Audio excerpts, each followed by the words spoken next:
Today I'm going to continue my series on the basic principles of science of mind. Last week we covered the principle of oneness. Today we're going to cover the principle of thought. So let me recalibrate and just bring you one slide from last week so that you understand, because I want to anchor in what is science of mind. Science of mind is a philosophy that combines spiritual principles with the insights of science and the opinions of philosophy to provide a comprehensive understanding of life and the human experience. Don't you love that? It's practical. It's a way of life. Where Ernest Holmes looked at everything that was out there, all of the religions, all of the available philosophy, all of the science, brought them together in a way that they harmoniously interact and that we can use them. We can use these principles, these practical applications to understand and change our life experience, to become more aware of a power that exists within us. You see, the greatest discovery that humans have made is that we can think. Think about that. Just the idea that you're aware that you can think is a discovery that at some point humans, ancient humans, did not have. Then once we made the discovery about the fact that we can think, the second greatest discovery is that our thoughts create our experience. That's powerful. And that's what the master teacher Jesus brought in his teachings. Not in the teachings about him, but in his teaching, he taught that our thoughts are creative. Let me bring some other fabulous teachers in. Marcus Aurelius, he said, a man's life is what his thoughts make it. Ralph Waldo Emerson, a man is what he thinks about all day. Earl Nightingale, we become what we think. So you can see, Marcus Aurelius was an emperor of Rome. Ralph Waldo Emerson, a philosopher. Earl Nightingale, one of the founders of the positive thinking movement. In Jesus, it is done unto you as you believe. All of these ideas are all in alignment that we create. The science of mind teaches that our thoughts and beliefs have a direct influence on our reality as they shape our emotions, our behaviors, and our circumstances. Think about that for a second. Our thoughts and our beliefs. And what are our thoughts and our beliefs? There are opinions about what we have on what we believe about life. And they come from who we believe we are. So the smaller we see ourselves, the more limiting our thoughts and beliefs. The more limiting our thoughts and beliefs, our emotions, our behaviors, and our circumstances follow that. So the question is, how can I expand my thoughts? How can I expand my beliefs? See, science of mind teaches that by cultivating a directed and expansive mindset, individuals actively participate in the co-creation of their reality and create and experience a more fulfilling life. You choose your life. You choose it by directing your thoughts to expand, to grow, to become more. Notice I use the word directed, not positive. I chose that specifically because positive to me may not be the same thing for you. Why? Because you're unique and I'm unique. I have a different desire of what to experience in life than you do, than anyone else does. So what I say is positive may not be for you. But when I say your directed mindset, your directed thoughts, that makes it personal to you. Where are you directing your thoughts? How are you directing them about self-love? How are you directing your thoughts about loving others? How are you directing your thoughts about loving life? How are you directing your thoughts about abundance? How are you directing your thoughts about health? How are you directing your thoughts about relationships? The thoughts, the directed thoughts, are creating your experience. Is it giving you a fulfilling life? Is it giving you expansion from where you are? Think about it. Where were you 5 years ago? Are you in the same place? Have you gone backwards, or have you expanded? Jesus said it so simply, and I come back to this because this is the essence of what I believe he taught. It is done unto you as you believe. So bring in some context. He also said a couple things. The Father and I are one. In other words, what he said is, I am one with the infinite. He then said, this, I do not do this, but the Father within me. He said there's a greater power that is responding to me. He called it the Father. I call it infinite intelligence, spirit, divine presence. So Jesus was saying he didn't do anything. It's the power of the infinite within him. He then also said, this I do, you can do, and more. So he wasn't saying he was an exception. He was saying, I am the great example. And he gave us the history. It is done unto you as you believe, when you believe that you and the Father are one. It is your belief in the Father that is functioning through you that your beliefs take form.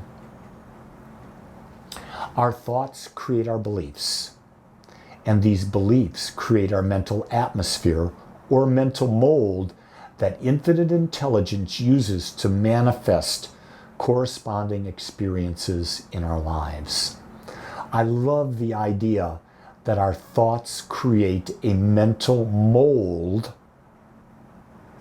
that the universe brings into our life experience. So if you're thinking for 1 hour a day about a more abundant sense of life, a more abundant lifestyle, but then for the other 23 hours, you go back to thinking, I don't have enough. There's a limited amount of resources.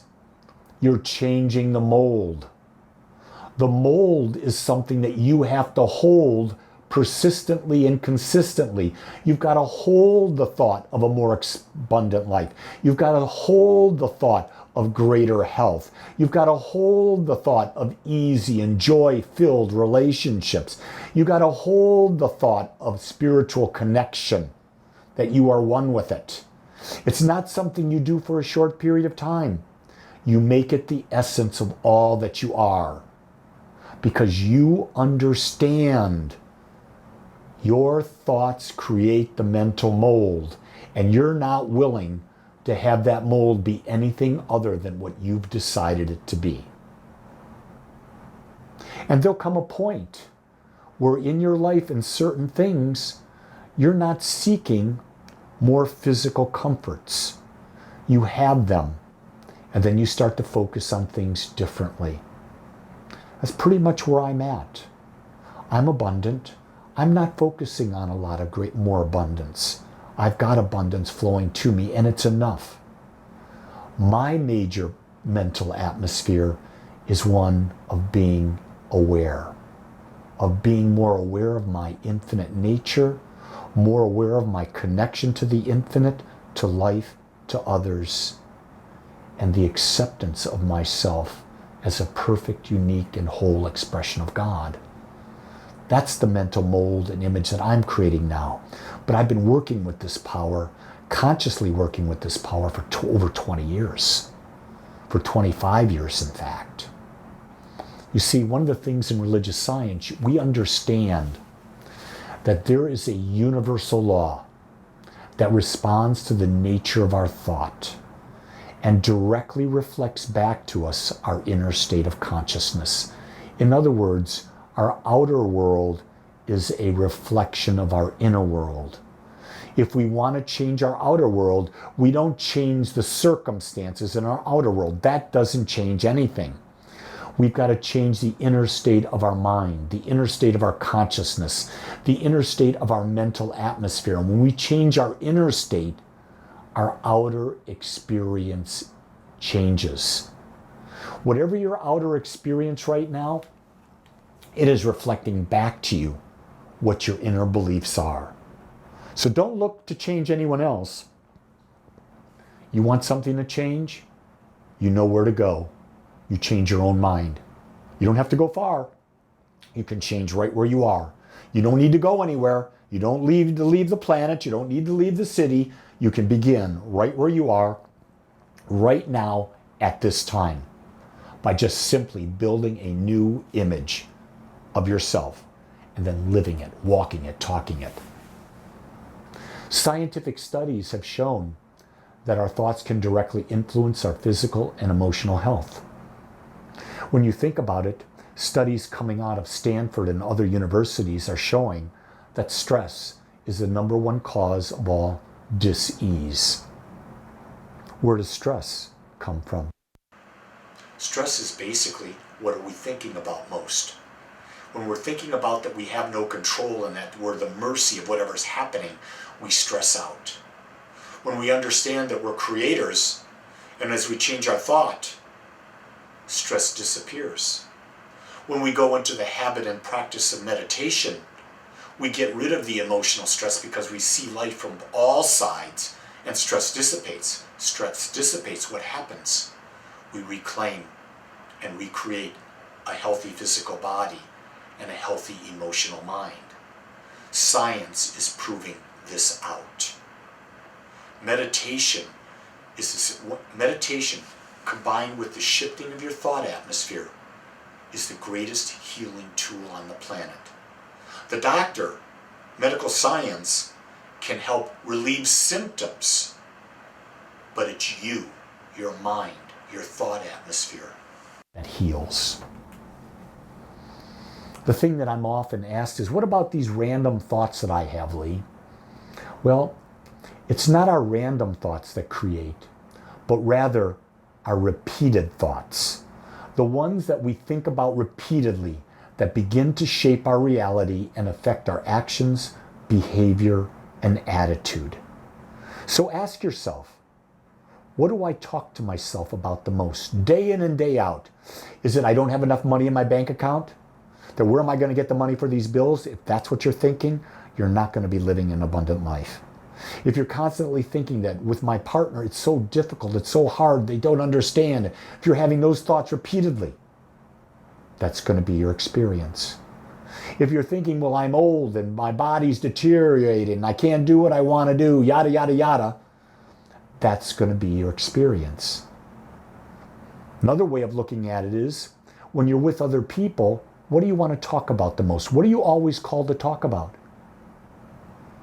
You ask those questions about what do I talk to myself about most, and then what do I talk to other people about the most, you'll understand what your beliefs are, and then you can sit back and say, if this is what I'm talking about the most, is that what I'm experiencing in my life? And you'll find that it is. And when it is, you'll say, I've got some work to do. You see, you are what you think, and nothing in your life will change until you change your thinking about your life. I love that because it fully supports the very premise of Agape, in that nothing changes until you change, and everything begins and ends with you. So today, take some time and question yourself. What do I think about? What do I talk about to myself? What do I talk to others about?